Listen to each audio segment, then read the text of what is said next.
Llanfair Pwllgwyngyll Gogerych Windrobwyll Llantysilio Gogogoch. It's very easy.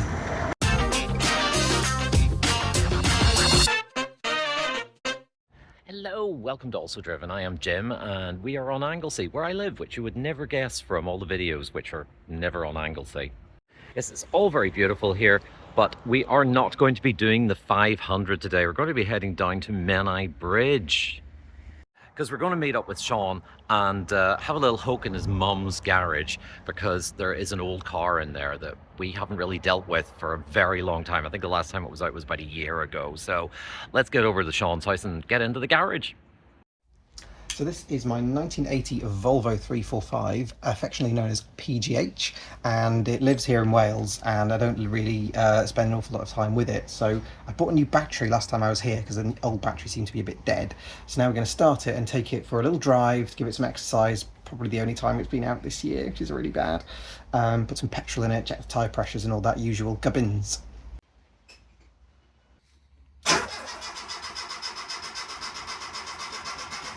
You're jiggling.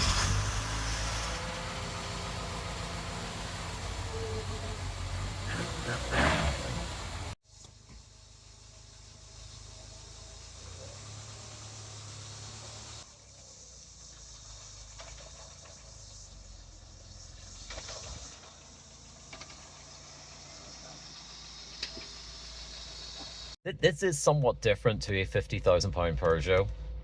Yeah, very different to £50,000 Peugeot. Does it have more interior space? Do we sit more comfortably in the rear? Yeah, I'm going to say there's probably quite a lot of room in the back of this. I need to man spread in the back of this Volvo.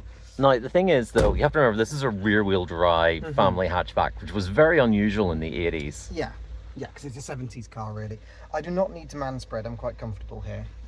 The only thing is that I would say the Peugeot is better at is it has a seat that carries on the back of my head and not stopping below my shoulder blades. Although that's probably so you can fold the back seat down without like a huge like palaver. That's true, yeah, this folds down quite easily. So I know that cars have seat pockets, but what is that? That is, I think, to disguise the fact that the bottom bits of vinyl are for a three-door car, which have longer bits of vinyl so that the seat can fold. So they've just extended a bit of fabric over it to make it look better. Okay. I can actually finger your seat. Oh, this is the same door mirror, wing mirror. No, neither of those things.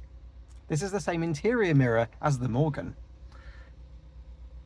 This has the world's most complicated heating system. Like you've got two floor defrost and offs, but max, rear and off. Yeah, I can't actually remember what that one does. I assume it just sends air to the rear, but I don't know what max might mean. Not sure. Okay. All I know is I'm leaving it on deaf because one of the cables is broken. I forgot how heavy this car is. You having a power steering issue? As in lack of? I'm lack of Popeye on. It's probably that the tyres have gone down, pressure. Yeah, definitely not as quiet as the Peugeot, but... No, certainly is not as quiet as the Peugeot. And when we get to doing actually sort of highway speeds in fourth gear, we'll definitely be like, oh my god, give me the Peugeot. Yes. Have to say though, it is quite good. I mean, when was the last time this car was driven? I think a year ago. Last summer certainly, so 11 or 12 months. We've just arrived in Menai Bridge and I really need coffee. There was a lot of wine last night, so we're going to go and find some coffee. Convoy of nice stuff, although we missed most of it. That's a lovely mistake, love that. Having a lovely sausage roll from Dullan's. How do you feel after your coffee? Oh, much more human. Yes. Are you? Getting there. Getting there. You also have a sausage roll. I have a sausage roll as well. So, which was good. Just need to wait for that to kind of make its way to your brain. Where are we going? What's our plan? I think we're going to go over the bridge and kind of see where the car takes us. Maybe kind of... It's haunted. The car is haunted. Because, like, the last owner died in it. Maybe. So we're heading around to Stevenson's Bridge, which is going to be no, what? It's not. Telford's Bridge. It's Telford's Bridge, sorry. We're so accurate on this channel. But this is going to be 250 years old this year. 200 years old next year. Okay, well, I was close.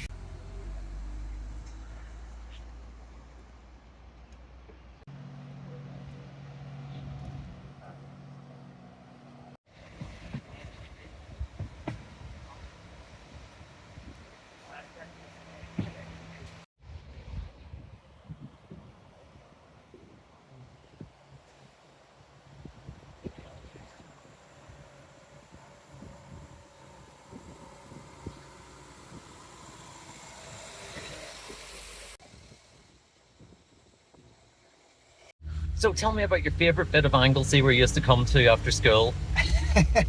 That would be the Belgian Walk, or the Belgian Promenade as it's currently known. Can't quite remember what the reason why it's called that, but it's got a little walk. You can see down both bridges, and there's like a little kind of raised bit that looks like spectacles, and I used to run there to use up all my energy. So it is called the Belgian Walk or the Belgian Promenade because in between writing Tintin stories, solving murders, making chocolate and drinking beer, the Belgians came here during the First World War as refugees, and they built a promenade, which is now something else we can add to our list of things we know about Belgium. This is Telford's A5 bridge. It opened in 1826, and we call it the Old Bridge because the other bridge, which is over there, opened in 1852. So, I mean, they're both well within all living memory, but still, this is the Old Bridge and that's the new bridge. Oh wow, very impressive. So, used to be a toll bridge. Yeah. The last time it was renovated was basically just before the Second World War. So that's why we're going to be having traffic lights on it soon, because they have to replace all these stanchions because they're rusting out. Yeah. Also, if you notice down there, they have little metal guidelines. So when trucks are coming up to those arches, it's physically impossible for the trucks to hit the arches. Very good. Good. So I recently put some more videos into an AI editor, and it came back saying, man who likes his car very much and gestates about it regularly. There's much gestating. Much gestating, yes. Yes, just after your little Belgian walk. Although I think that might be to do with babies, isn't it? Gesturing.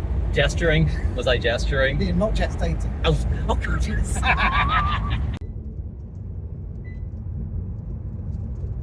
Tell the story of the autocar. So What Car reviewed the Volvo 345 in 1980 when the 5 doors came out, and one of the little standout phrases I always like to think of is, it says the engine is raucous at almost every speed. And yeah, I think I agree with that. Where are we now? We are in Vellinhelly or Port Dinorwic, which is somewhere I used to go go on the swings when I was little. And fun little fact, this is St. Olaf's story, as you like to put it. But He's Rose and this is St. Olaf, by the way. Apparently so. But anyway, when the day I think I finished my A-level exams, my last exam, my mum said, what do you want to do as a treat? And I said, I want to go on the swings. So we came here for me to go on the swings. I was, 17. Yep. Enjoy your inner 5-year-old. Oh, loving it. Should I push you? I don't need pushing, I'm a big boy.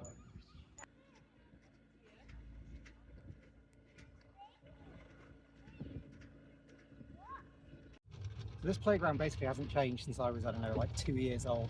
This roundabout has been improved slightly because the version that was here when I was a kid, I fell off it and landed on the kind of concrete below, because in the 80s we had concrete and the children's playgrounds, not soft stuff. They don't know where they're born. Anyway, I have a tiny scar on my cheek as a result of that, so I will always have a piece of here engraved on my body. So there's a lot of nostalgia happening today, because we've literally come in my 340, which is just like my mum's 340 when I was little, to a place I used to come like once every week, I suspect, on the swings. So yeah, we're kind of reliving my childhood. This is all actually quite strange because this is your childhood home and I've just moved here in the last 2 years. So it's just this weird thing where I kind of feel this ancient history connection to the place that I've never lived in before, because you talk about it like the way Rose talks about St. Olaf in the Golden Girls. But there's also, for me it's really strange as well, because I've not lived here for a very, very long time. I've been away for over 20 years. And so coming back, it feels very familiar, but also so many things have changed. The cafes are no longer what they were, but they now serve flat whites, and it's kind of a bit weird. I can't get over it. It's kind of gone a bit middle class, which it wasn't back in the early 90s. Well, that's only because it was quicker to get to Liverpool via steamship in the early 90s, wasn't it, than it was to drive? I think that was the 1890s, Jim. Oh my God, it's like living in the future. There's a man on a hoverboard out there. How is he moving? Because when we were in Calais, they had massive wind things. He's got nothing. He's just got... Well, you see, no, he's actually got an electric motor underneath. Oh, he does? Yeah, so he's actually got like a propeller thing, and it's a hydrofoil, and it lifts him up out of the water. Quite cool, isn't it? Oh, just walking past, down to the cafe. Where are we again? Port Dinorwic, Vellinhelly. Yeah, and that's what, a Sunbeam Rapier or something? Yeah, it's pretty cool. Yeah, it's really fun kind of walking the back streets. You never know what you're going to see. Like, those Cherokees were pretty cool back in the day. Oh, Oh, and now we've got a Volkswagen camper, in, as Sean has just said, the correct shade of beige to match the house he lives in. More cars that have kind of all disappeared. It's a, what is it, Suzuki Quattro? Sorry, it's just a play on Suzy Quattro. I don't think that's quite what it's called, is it? Sort of Vitara. It's a Grand Vitara. Yeah, it's Grand Vitara, it says on the door. But yeah, that's something that's kind of disappeared. Yes, because it's the two-doored one. Yeah. But yeah, they have all disappeared as well. Yeah, it's probably because it costs £1 million to tax. Because it's like a Oh yes, yeah, litre. it's a 54 plate, isn't it? So it's on the new on tax emissions system. and stuff, so that's probably why they're gone. Yeah, but no, it is actually quite interesting doing these little walks around these like slightly less populated areas of North Wales, because you do tend to see all these weird cars. Yeah. I have to say, this is all terribly pretty. I mean, I've never actually been here before. Like, I've been here, what, 2 years? Yeah. This is the first time I've been down here. There's loads of places I've not been to, and I've lived here all my life. This is actually all very nice. I feel like we should be sitting here with Alistair Appleby on Escape to the Country, asking if he wants to spend £3 million on a rabbit hutch from the Cotswolds. How's that vibe? I found something in the lending library. I think it's a sign. Okay. I'm intrigued. Oh, an Inspector Montalbano. Yeah. What? So Oh, wow. we will be borrowing this book from the cafe's library and going to read it, because I've never actually read a sentence. But even though I went and bought his car, I never actually went and read any of the books. I'll just watch the TV series on BBC. And this is a sign because... I want to buy a house in Italy and take a panda out there and live out there on my love of for pandas. Okay. Okay, that was a very nice lunch. Didn't show Very you eating nice. out of it because I ate like a pig because it was so nice. It was very nice. We were at the Swellies Cafe, by the way, in Port Dinorwic Marina. Oh and yes, it's hold on. I'm just going to lovely. pan round so that you can see. Lovely. We were sat sitting there. Yeah, it was very looking nice. out over the boats in the little marina. It was really nice, and I had an amazing falafel wrap. Okay, so where are we going now? I actually don't know. Let's just see where the car takes us. Because it's haunted by the previous dead It's not owner. haunted by the previous dead owner.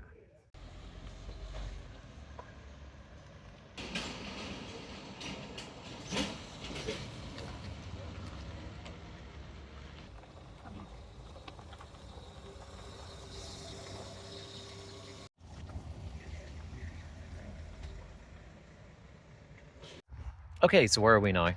We are parked just by the little footpath that takes us to the bottom of the Britannia Bridge, which is the other bridge, not the Telford Bridge. This is the Stevenson Bridge, which was originally a railway-only bridge. So we're going to go and take Jim down underneath it, because he's never been, and I think it's fascinating. Sheep in the middle of that field. That one?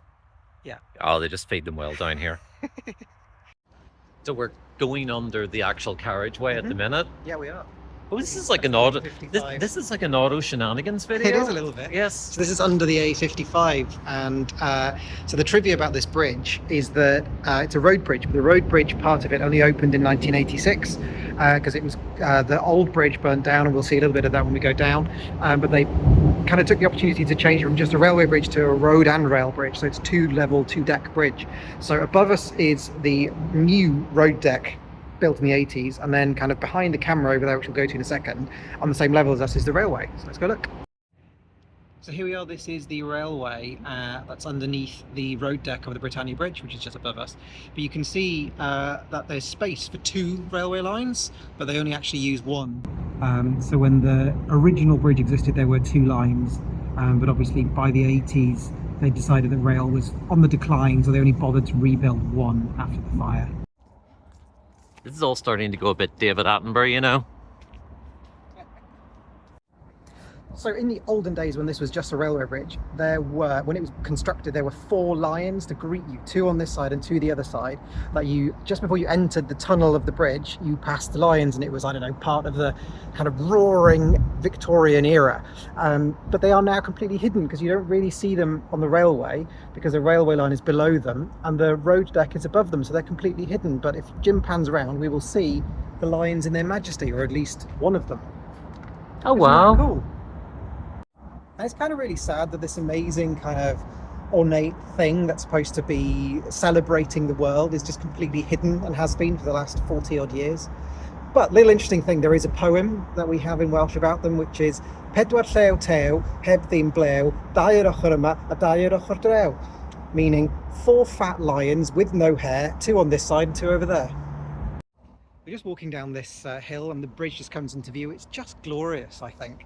And I find this bridge much more interesting than the other one. It's my favourite bridge of the two, because this just has so much more of a fascinating cacophony of history that goes along with it. I love it. So next to the bottom of the Britannia Bridge is this, which is it looks like a sculpture, but it's not.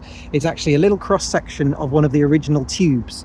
So you can see on the very bottom of it is the railway tracks. So this is what the bridge used to look like. It was this kind of repeated for hundreds of meters, and then another one right next to it. And trains would go through it in complete darkness, by the way, which must have been quite scary.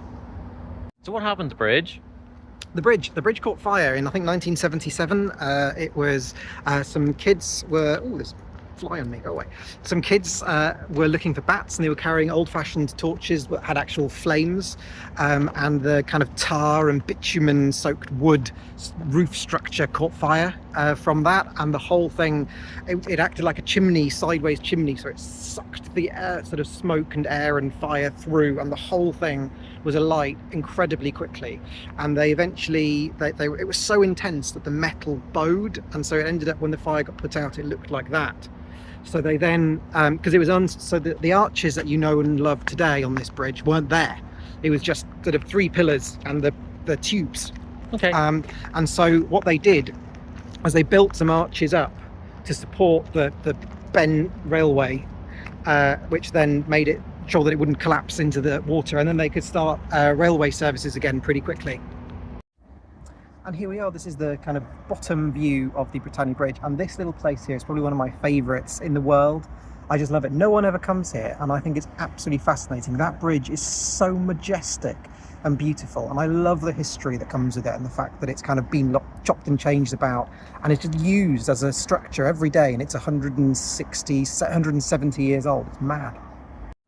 Okay, this is really starting to go auto shenanigans, but there is a house in the middle of the Menai Strait. It sits on that island. It used to be owned by a bishop in the not far ago, I think it was 1800s. And it's now in private hands, and it's completely cut off. It has no access, no road access at all. It is completely surrounded by water.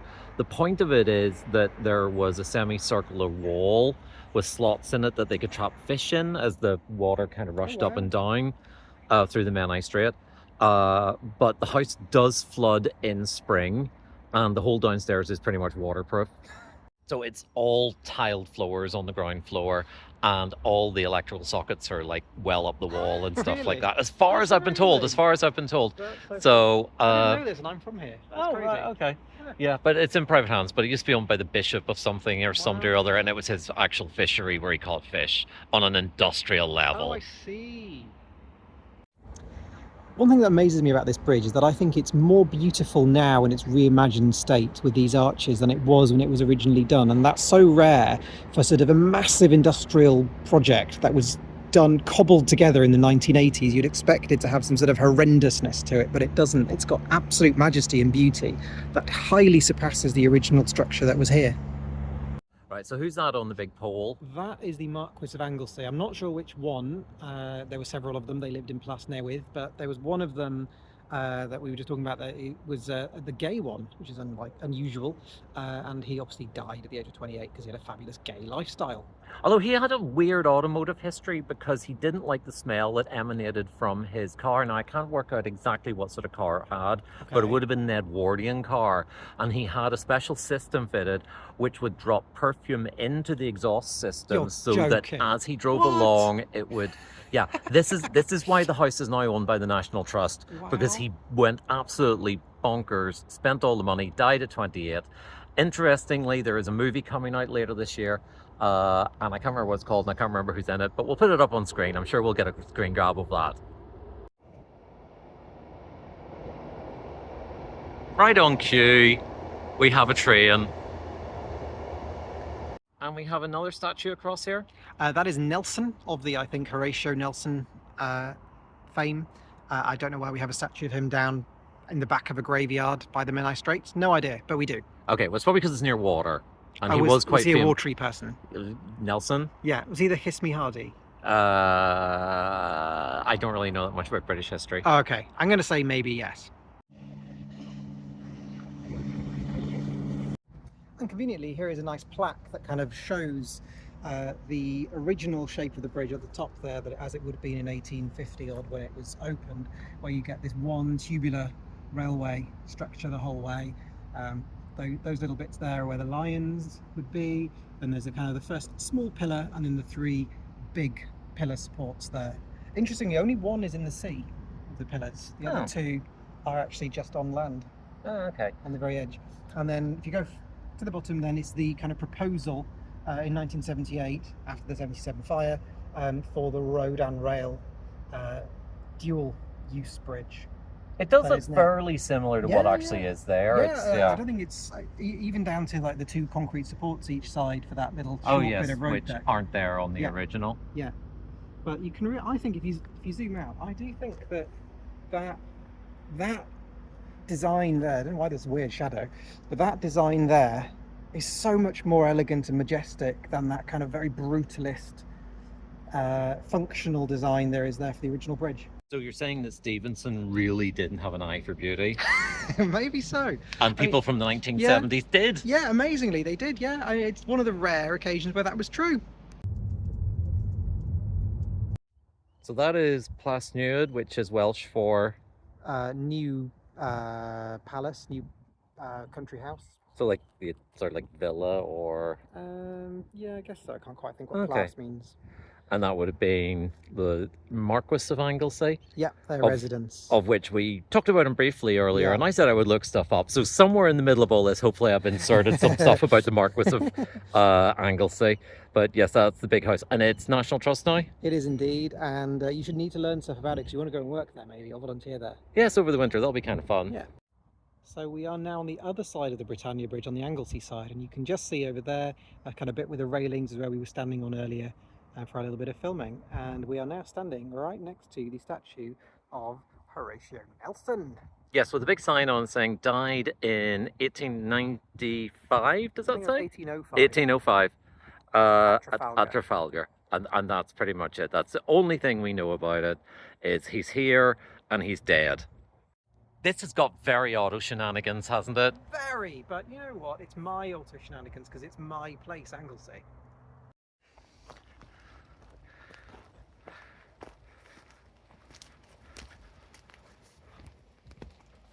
Stepping stones.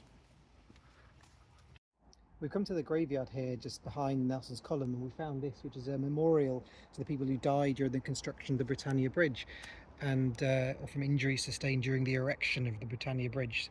So we have a few people here: George, Robert, Samuel, Richard. What's that? 1, 2, 3, 4, 5, 6, 7, 8 people on this side. Over on this side is a bit puzzling. We have a little girl who is Emma, youngest daughter of James Greaves from Yorkshire, and she died in December 1849 at the age of 5. I'm not entirely sure what the story is behind that. It sounds very sad. Showing the extreme class system of the Victorian era, of course, this person was a manager, and he gets an entire side all to himself. He wasn't just a boring little road worker like the others. And he was universally respected and regretted. There you go. Class is alive or dead and well. On the final side is a further 7 names of men who died constructing the bridge in the 1840s and 50s. And then at the very bottom, they've had to add 2 extra names of 2 men who died in the reconstruction of the bridge in the 1970s, which is something I absolutely did not know. One little point though is that actually, looking at it a different way, only 15 people died in the construction of that bridge, which was done in the 1840s over the most treacherous stretch of water in the British Isles. I think is actually quite remarkable.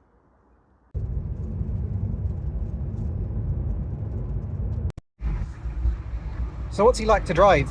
Absolutely lovely. It's really lovely. It's just very mechanical, very direct, and it has a Morgan rearview mirror. Yeah, absolutely. And it's done currently 39,000 miles. It's going to creep over 40,000 soon, which is a bit scary. At 45 years old. No rear wiper on pre-1986 Volvo 340s, so we're getting all the rain on the back window.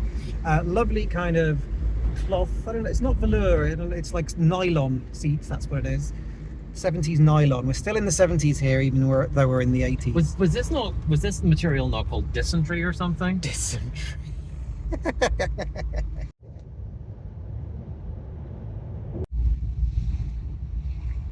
We're about to drive past the Volvo garage at Llanfair. Llanfair Pwysgwyngyll Gogerych Windrobwyll Llan Cecilia Gogogoch. It's very easy.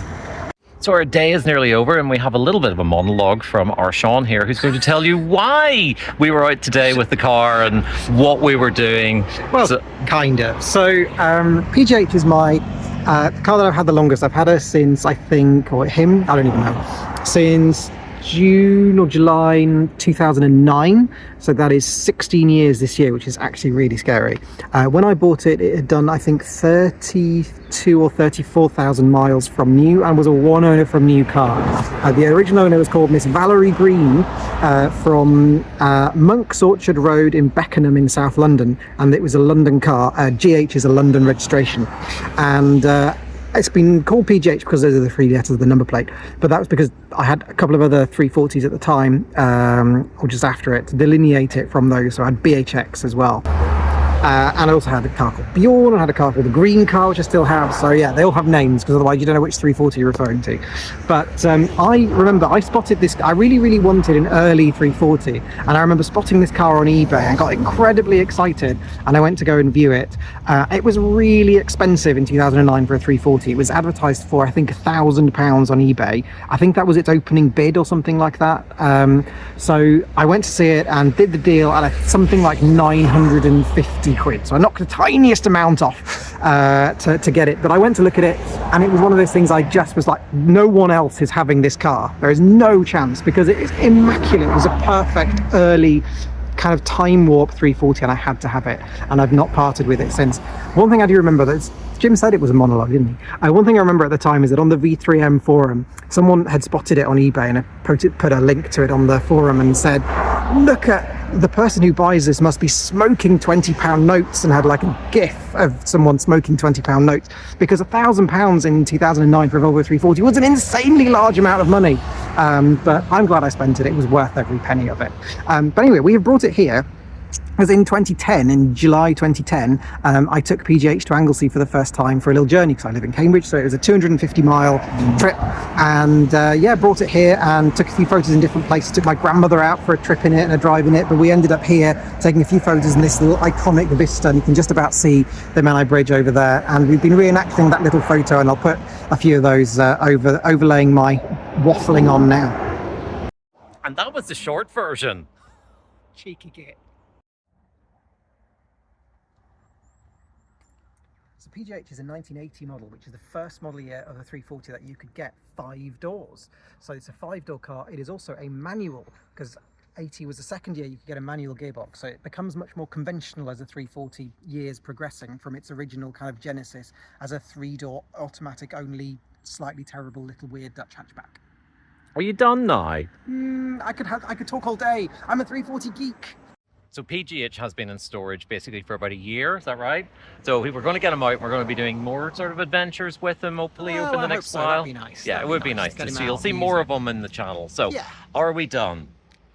Probably. This is a very long, weird video, but we love it because it's been our day. Hope you enjoyed it. Okay, and we'll see you in the next one, whatever that may be. Bye.